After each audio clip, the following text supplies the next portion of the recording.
Hi, everyone. This is Quasar here to present the closeout report for the Fund 8 proposal in the Self-Sovereign Identity Challenge. The title of this proposal is KYC Credentials Proof of Concept. This was led by Rodolfo Miranda. I was also on the project. Rodolfo obviously is with Roots ID.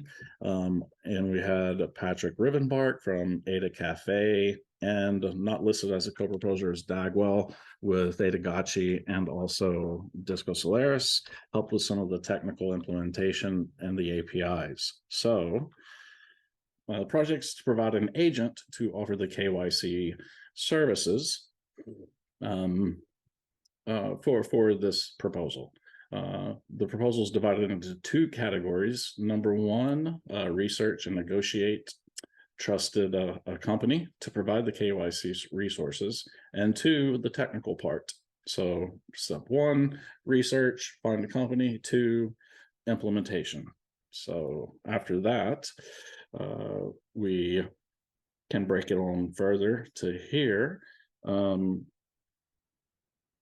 Relevant activities into the research, which is what I handled. Find the providers, negotiate a service agreement, close that deal, sign the contract, and then internally design a business model and a governance model, and then offer some marketing and technical information. Task two, the implementation of the KYC, you'll find in the clip from Rodolfo, where it was integrated into a proof of concept with Roots Wallet. Now, in order to deal with these KYC service providers, part of the deal that we were looking for was to do some research and find who would be the best option within the market. So we went to some of the larger companies, Plaid, Trulio, Data Seers is who we selected to work with, Acuity, LexisNexis, and iComply. Ultimately, after diving in and reaching out to these companies and other ones, we found out that there's a very large quota that these companies are looking for to fulfill, and also the pricing makes it very difficult to engage and get a contract signed. So that was what led us to take Data Seers. We tapped into Patrick Rivenbark's network and looked for a company that was more into the regulatory tech, and a startup. You know, the startup space was really what designed or defined most of this for us. So ultimately, we wanted to find all of the KYC providers that offer a variety of services, and most of these services are pretty standard for this proposal. Ultimately, we're going to focus right here on the selfie and liveness check, which you'll see in the demo from Rodolfo. And with that, I'll switch over to him. Thank you, Quasar. For this demo, I'm launching a KYC issuer that is the backend part of what we built. This issuer creates a DID that is going to be used to issue credential. It also creates a QR code. That is an out-of-band invitation that any identity wallet can scan it, such as Roots Wallet that is on the right. And once you scan the QR code, you can start the KYC process. Let's see. That process asks for confirmation. Once you confirm that you want to start that process, ask your name. You can insert the name. Ask also for your last name.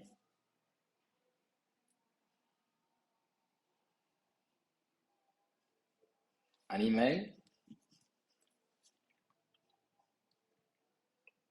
And finally, it's going to ask for a selfie and scan your documents.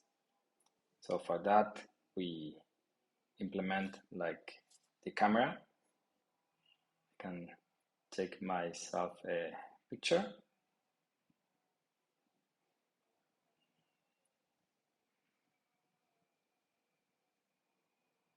Scan my ID.